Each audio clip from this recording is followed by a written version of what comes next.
Les jeunes, on commence la préparation de la recette.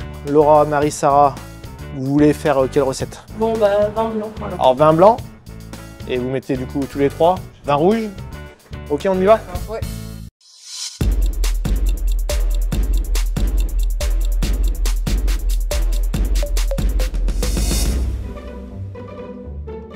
On va commencer par éplucher les poires.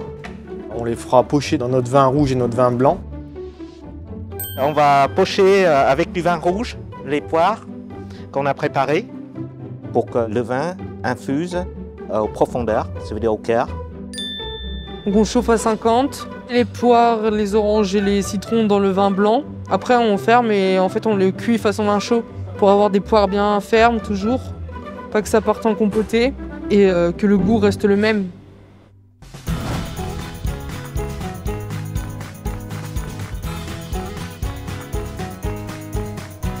Là, on peut voir des belles poires colorées. On les a laissées maturer assez longtemps. Donc là, on est parfait niveau coloration. On les a laissés pocher bien 3 semaines dans le vin. On le garde de côté pour ensuite le rajouter à la place de l'eau dans notre recette. On les mixe. On va mesurer le taux de Brix aussi, donc le taux de sucre qu'il y a dans la poire. On calcule le taux de sucre en fait avec un réfractomètre. C'est une machine qui permet de calculer le pouvoir sucrant qu'il y a dans notre pulpe en fait. On la met sur une espèce de petite loupe. On cache la loupe en fait de la lumière. Ça nous donne le pourcentage de sucre qu'il y a dans la pulpe. Donc on est à 15,6 Brix. 16,1. On est dans les normes d'une pulpe sucrée. C'est important, plus on a de sucre en fait, plus le sorbet sera dur et plus on a d'eau, plus il sera souple. Donc le but c'est d'avoir un sorbet top en sortie de turbine. Donc à partir de là, on va construire notre recette. On pèse le vin blanc, donc ce qui va remplacer l'eau dans le sorbet, pour pouvoir le faire chauffer avec nos sucres et après les mélanger à la purée de poire qu'on a faite juste avant. Alors là du coup on fait chauffer notre vin rouge. On va ajouter le mélange de sucre et de glucose atomisé dedans. On a tous les arômes du vin blanc avec nos poires qui ont bien été macérées dans ce mélange. On va passer au turbinage du sorbet. Donc on met tout le sorbet dans la turbine. J'ai vraiment hâte de pouvoir goûter le résultat, ouais, que ce soit poire vin rouge ou poire vin blanc, les deux devraient pas être mal. La grosse question, est-ce qu'on aura des goûts de fruits ou des goûts plutôt tanniques, plutôt d'alcool? Donc là, vous êtes comment là? Vous êtes excité là? Je sais pas trop comment ça va sortir là.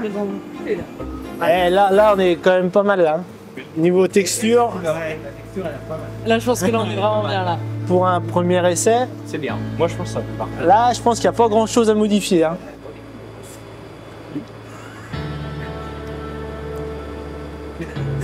Incroyable. Ça, c'est super bon.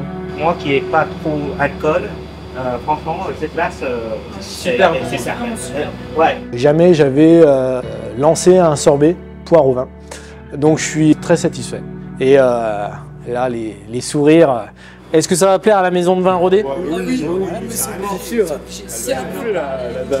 On était impressionnés.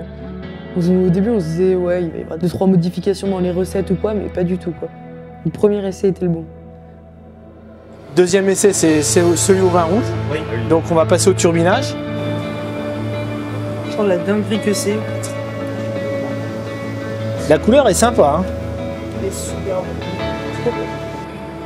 Ah, on est plus sur le goût vin chaud. Oh mais je kiffe moi. Non. Ça c'est bien.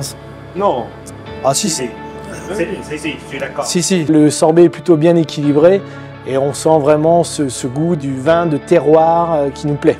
Et là, je suis surpris du rendu qui donne une senteur de vin, mais pas, il n'y a pas le goût d'alcool. Donc c'était vraiment agréable en bouche pour quelqu'un qui n'aime pas trop l'alcool. Après, ça sera question de goût. Peut-être que la maison Rodet va valider les deux. Imaginez. Vous croyez pas qu'on a fait un grand pas là pour la bataille là? Là, on a super bien avancé là. Les apprentis, je les sens surexcités, motivés, impatients de découvrir le ressenti du jury. Vous avez bien bossé. Bravo. Allez, félicitations à tous les copains. Et surtout de Mme Macon, Bénédicte, la responsable du caveau de la maison Rodet. C'est sûr à 300%. Quand je vois les vidéos, chacun, il fait ça. Le montage.